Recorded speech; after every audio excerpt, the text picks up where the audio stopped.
Ahoy folks, it's time to spend somewhere between 3 and 6 minutes listening to some guy talk about things that happened to a pack of wild nerds on the internet this week.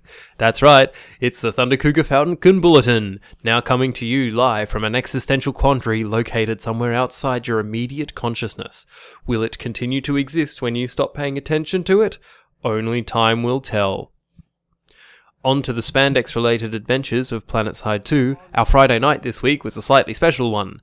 We were extra organised as part of making an effort to make the last Friday ops of every month a big one to accommodate for folks who only get a chance to play sporadically. Fights began with a single squad using a Galaxy to defend TR attacks on our south flank of Hossen, with defences happening at many different bases in a short amount of time. After the alert was finished, we then deployed to Esamir and started by defending around the Ymir area, leading to a capture at the Biolab and the southern satellite base in a very close fort capture that nearly failed. A deployment to Echo Valley substation followed, which only saw defenders for the last half of the cap. The conclusion of this saw us take the base, with Radish Kapskin schooling us entirely on how it was supposed to be done, and the ADTF flag going up on the base. The evening wound up after a ridiculously long and epic fight with the TR over the Bulwark. People everywhere and lots of explosions that ultimately led us to capturing the base after a few failed attempts and lots of high explosives.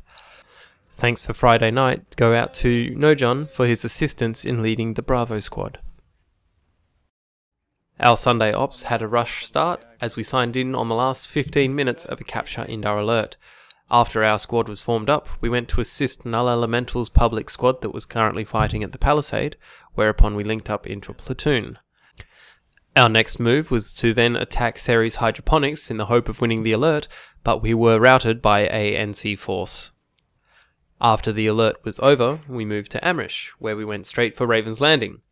After we had captured Raven's Landing, we then spread out our forces as necessary. Mobility and morale was ridiculously high over the course of the evening. We managed to cap and hold a lot of territory while the NC and TR fought each other at Split Peak Pass. Thanks for the Sunday night ops go to Null Elemental for leading the Bravo squad, Numbers for leading Charlie squad, and to Ranziri for passing out the healing muffins like crazy.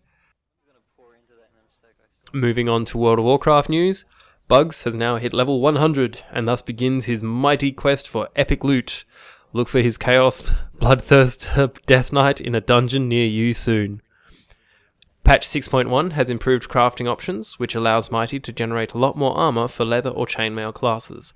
If you're looking for a bit of extra gear, you can get in touch with Mighty to make some new toys for you. Nojon has had some practice as a Windwalker monk and is enjoying the DPS life. He has already discovered the wonders of trade chat and is one of the first people who've ever done this and not power hurled at the same time. Truly, he is the people's champion.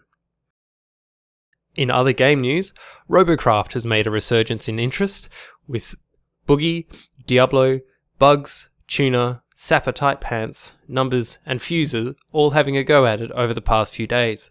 For anyone looking to understand Robocraft a bit better, IonStream has also written up an extremely good guide in explaining how damage and destruction mechanics work on your craft in Robocraft.